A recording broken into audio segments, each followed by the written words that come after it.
Welcome to Sound Off Sports. I'm Mike Davis. Great show for you this week. We're going to be talking about the Lions. Can they win the Super Bowl? Plus, Russ is cooking. Is he back to being the old Russ? Plus, my interview with Mark Wahlberg, a great entrepreneur and actor and a Las Vegas local. It's all coming up this week on Sound Off Sports. Make some noise. This is Sound Off Sports, sponsored by Sam and Ash. Hello there. Welcome to SOS. I'm Mike Davis, joined right now by my man, James Edward Barrickman IV. James, I got to be real with you. I know we're going to be talking about this later in the show. I wasn't sure. Okay. I wasn't sure if you were going to show up to work for this show today because of. I thought about leaving. Did you actually? I was. Well. Tell everybody at home. I mean, we don't want to ruin it, but we have something later in the show we're going to be talking about. I thought that I was going to leave, not because I want to leave, but because I was going to be fired for losing your cool. Losing my cool. Yeah. I played a little prank on James this morning that if I have a glow about myself, it's because I got to prank this guy. This is a dude, mind you, who I love, who I come to work every day, gassing up, loving. I give him a pound. You do the thing. You do that. I do this, and he does that. That's the snail. But then there's this one.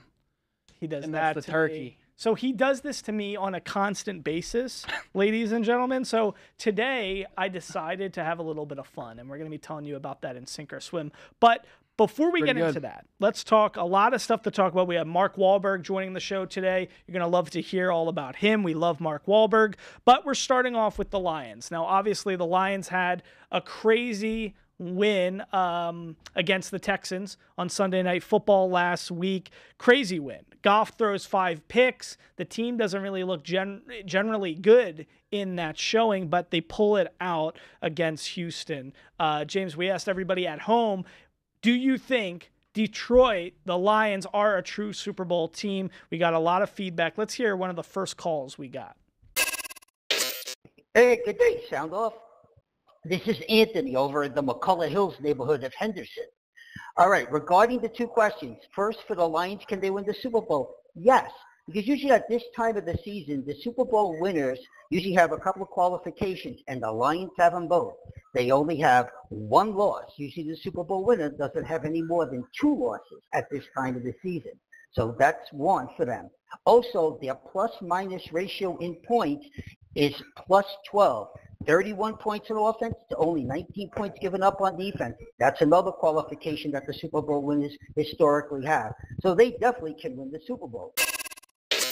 All right, James, that was a great call there from Anthony in McCullough Hills and Henderson. Anthony, a lot of good points there. He's got a keen eye on really what it takes to be a Super Bowl contender. And all that was accurate, by the way. They are plus 12 in their point differential ratio. And they're 8-1, top of the NFC North. Listen, their schedule coming up is really not too bad. It's the Jags, it's the Colts, it's the Bears, the Packers, the Bills, the Bears again, the 49ers, and the Vikings. So if I'm looking at this schedule, 49ers, Vikings, Packers, Bills are kind of the tough games. Here's what I want to pose to you, James, and I'm curious what you think. You know, we think they're going to do pretty well getting to the Super Bowl. But of course, yeah. If they can't get to the Super Bowl, if they lose in an NFC Championship game, who are the teams that could really be the potential roadblocks for them in the NFC particularly? The only team I could see stopping Detroit would be San Francisco again. I think they are built similarly. They have as good of a coach as anybody in Kyle Shanahan, and when healthy, have as good of personnel as Detroit does. James, as we head the break, let's get one more thought from a viewer at home. The Detroit Lions are going to the Super Bowl. They are going to the Super Bowl because how do you come back from a 15 to 20 point deficit? Nobody else can do that like us. We're the best team. We literally lose our best player on defense and still come and win games.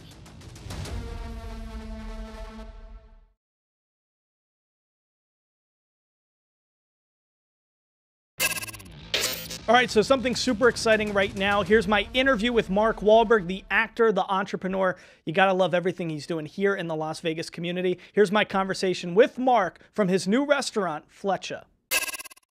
We're at Flecha at Town Square with the great Mark Wahlberg. Mark continues to make his mark here in Las Vegas. He wants to bring the silver screen to the silver state. We love the family plan. We love the union. He's got a new great movie coming out soon, directed by Mel Gibson. We got a lot to talk about, but we're here at Flecha right now. This is Mexican redefined. It's got a lot of the flavors, the traditional Mexican flavors that we love, but it's infused with some fusion, some good kind of stuff. Tell us why this place is going to make a big impact here in Las Vegas and why people are going to love it. Well, first of all, we wanted to build something that was really catering to the community and not necessarily the strip. So like 80% of our customers are locals. Yeah. This is a chef-driven concept. And I've been in the restaurant business now for 14 years with my brothers and my family. And so it's all about having the right people. So finding the right chefs, the right operators, and creating something that's really special. It really is about Christian and Randy and what we've created together. And so making sure that I have the right people in the right positions to create the best experience, whether it's, the little touches like the welcome marg when you come in, or the best ceviche you've ever tasted, the best street tacos you've ever tasted, the best lobster enchiladas. I mean, the food is amazing, and of course the entire customer experience, the service, everything. And listen, we spoke at another place on the border a few years ago. You were talking about Flecha Azul and all that great stuff. Let's continue talking about some other stuff, because here's what I think so interesting about you. You were just talking with the Nevada Independent. You're a local here. You moved here in 2022.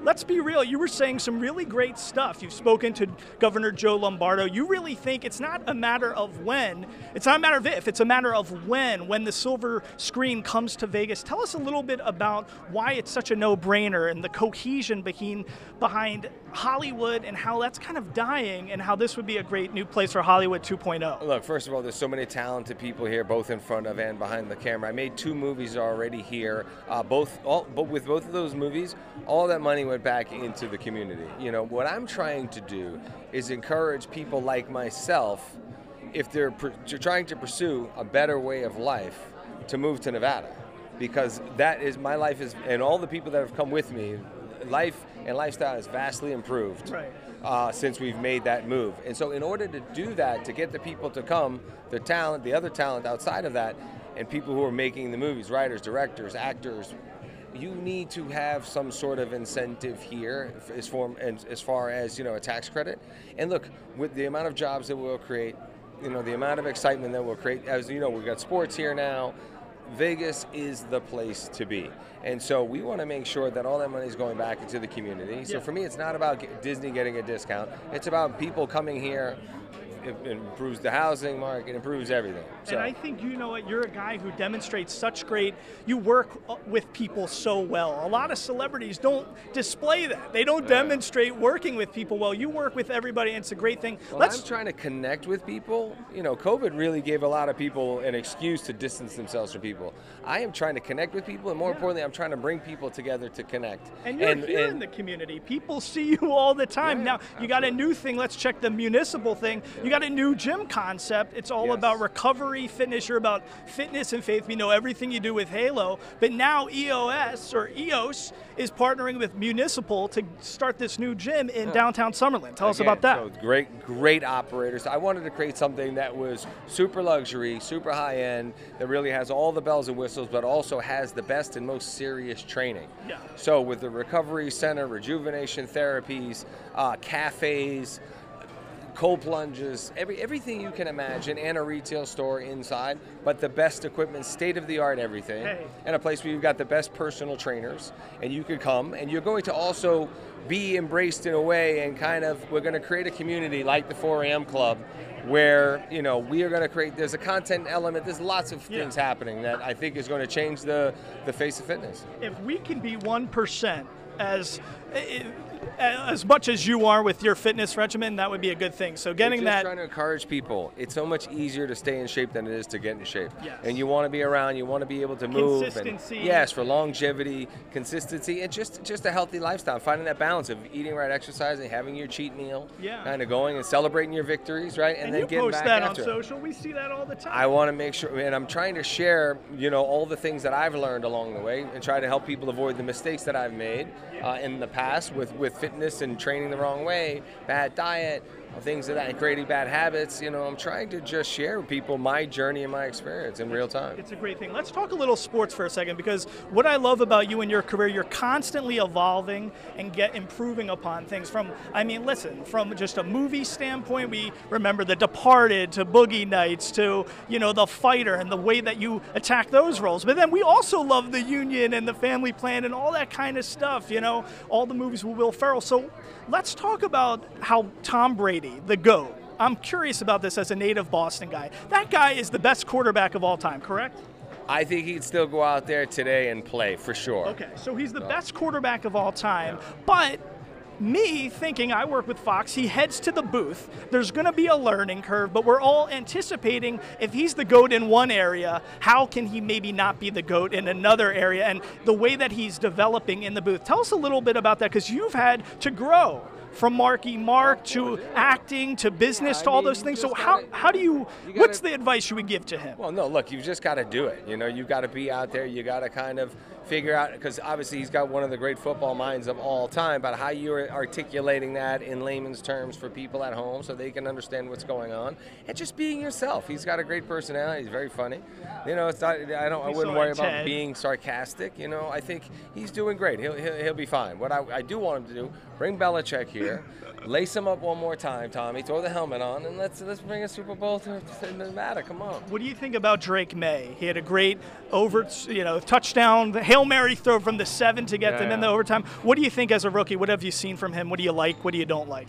I'm just worried that, it's great to see that we have a mobile quarterback, but I'm also worried because that's really putting him in a risky, dangerous situation. I don't want to see him getting hurt. And, it's tough because I still root for the Patriots. I still think they're going to win every game that they play. Yeah. And, and I'm also comfortable that, it's now rebuilding and they've got to take some time, and we had a great run. But, I'm just hoping that he doesn't get hurt and that he has the time to really grow and develop. We got the Boston energy here. Brady, of course, now a new part owner in the Raiders, and we got a guy here from Dorchester. A Boston guy right here, Mark Wahlberg. He's really making that mark, that imprint here in our community. Mark Wahlberg, thank you so much.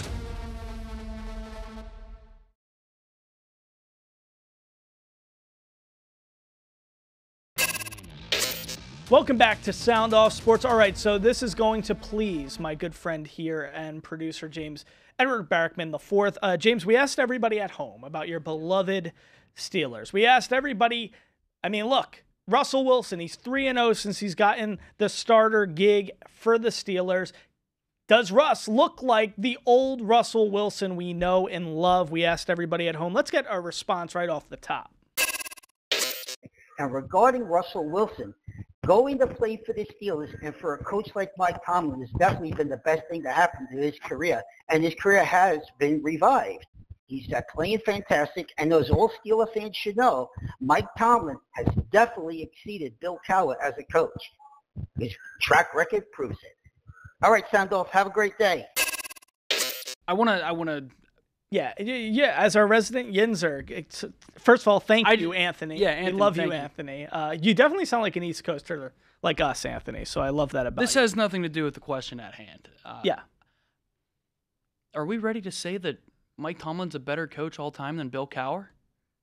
You know better than me. I think they're both tremendous coaches. He obviously probably has a better winning percentage. I don't know. I don't have those. What's the Super Bowl breakdown? So Chuck Noll had 4. Right. All Bill Cowher got 1 in his second to last season.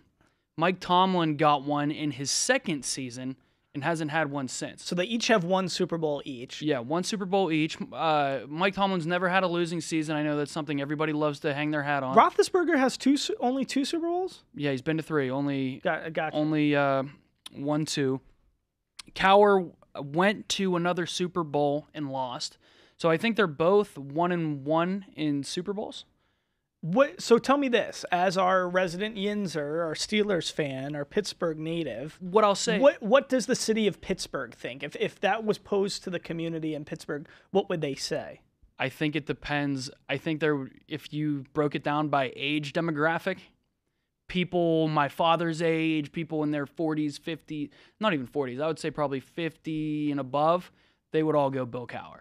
Right. Now, people probably below the age of 45, I bet you most of them would tell you that it would be Mike Tomlin. Let's get one more response just to get us back on track. So this one is from Vegas Dave on Facebook. He says, most of the fans are too funny. Just a month ago, you were screaming and yelling about how Wilson was over the hill and needed to go away, and now you're in love with the guy. Too funny. He's right. Okay, well, let's talk about this. Let's get into the nitty-gritty here, because I definitely want to hear what you have to say. So let's just clear the air here. So Russell Wilson, you know, is getting paid a lot of money still from the Denver Broncos and Sean Payton, right? His career kind of goes into the can after leaving Seattle, going to Denver. Everybody thought it was going to be a nice marriage. He gets so much money, and he ends up becoming really a prima donna. He had the special office. He had the special parking spot.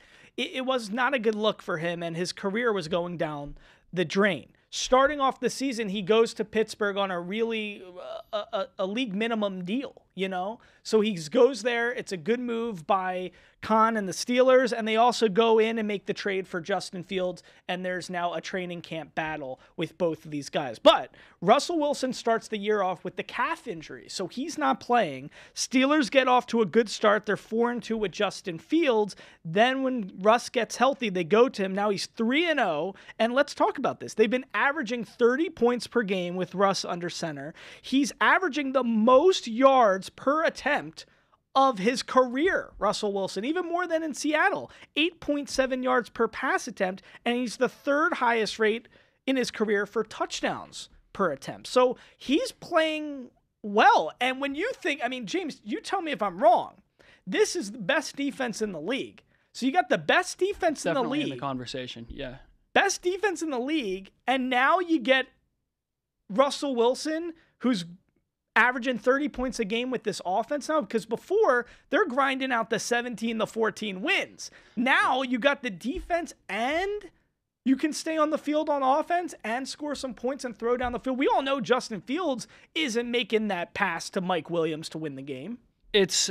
I like what Vegas Dave said here, because there was an uproar in Pittsburgh when Mike Tomlin decided, hey, we know that Justin Fields hasn't done anything to lose the job. Right.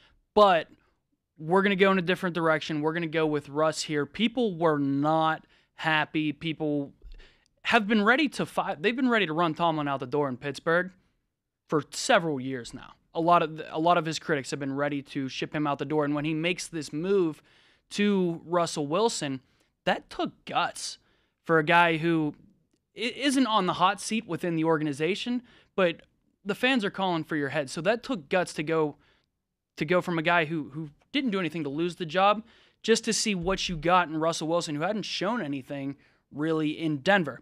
So it's really interesting, but it's paid off. So you're sitting here at 3-0 with Russell Wilson averaging 30 points a game. When was the last time we've been talking about the Steelers averaging 30 points a game at any point in the season? I can't remember. 2018, before Ben hurt his elbow? It has to be back to the days of Antonio Brown and stuff. I mean, I can't even remember. And that's what I'm saying, about 2018. Yeah. It's been, as a Steelers fan, it has been like, I forgot what it was like to have an offense on the field that can move the football, because as you mentioned, since Ben retired, and even during Ben's last couple years, it was the defense is going to have to win us the football game. They're going to have to come up with a big turnover. The defense is going to have to put points on the board, because we know the offense is going to be able to do it. And that doesn't win in the playoffs. He's playing with cash money. You know, this isn't the stint after the Seahawks. This is the stint after the Denver collapse. James, as we head the break, let's get our last response on this. This is Cedric R. Sr. on Facebook. He says, Russell Wilson is a savvy veteran that understands the Steeler way of doing things. He has definitely revived his career so far wearing the black and gold #SteelersNation.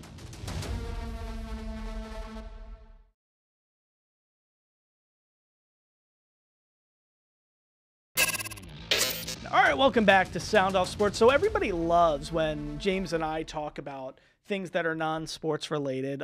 James did once pose a question to me. He got very fired up, everybody at home, about People Magazine's top sexiest quarterbacks in the league. He was livid about some of the structuring. Jalen Hurts wasn't in the top 2. I mean, throw the list away if Jalen Hurts isn't in your top 2. He's a good-looking dude. Tush push all the way. But People Magazine has revealed its new sexiest man alive. The winner for this year, who's gracing the cover, is John Krasinski, Jim from The Office. He's also in a lot of other great stuff. He's in that Amazon series where he plays the CIA guy. I can only see him in The Office. I'm not the biggest John Krasinski but you're not even a big Office guy. I'm not a big TV show, I'm not a big TV show guy to begin with. It's a good win for people because I think he is a very handsome man. He's got a great looking beard. Would you consider him sexy though? Yeah, he kind of. If you saw him, you got to think non-Office. But that's where I think of him as from The Office. Yeah, you got to see him in this new Amazon show. The thing is, I also like that he got the cover because if you think about him in The Office, even if he's now become this hunk, he still possesses those qualities from The Office. He's an everyman, the guy that guys like, and he's not a douchebag, so he's the type of guy we do want on the cover for people. But beyond that, and we could talk about who should be on the cover and all that stuff, but I'm happy with the decision. More importantly, as I alluded to earlier in the show, you're always pranking me. You're always doing this. I don't think I'm pranking you. You do that. I'm coming in with this. This is considered pranking you? Yes, it's just but here's the thing. It's like death by a thousand cuts. Okay. When it's every single single time. Yeah, it's like it gets under your skin a little. So I was like, I saw an opportunity. Yesterday, we're in the back office. We're talking about who should grace the cover of People Magazine. And everybody's giving their 2 cents. And guess what? James is a smart guy. James, who did you say? Glenn Powell. And guess what? Tell us about the story with that. Glenn Powell was the betting favorite, according to some article we found online. So there was actually people taking bets on this, and he was the betting favorite. He's been all over, from Top Gun to Twister to all these movies. Whatever that one was with Sydney Sweeney. Exactly. Thanks for watching Sound Off Sports. To watch the complete show, go to our YouTube page, Silver State Sports and Entertainment.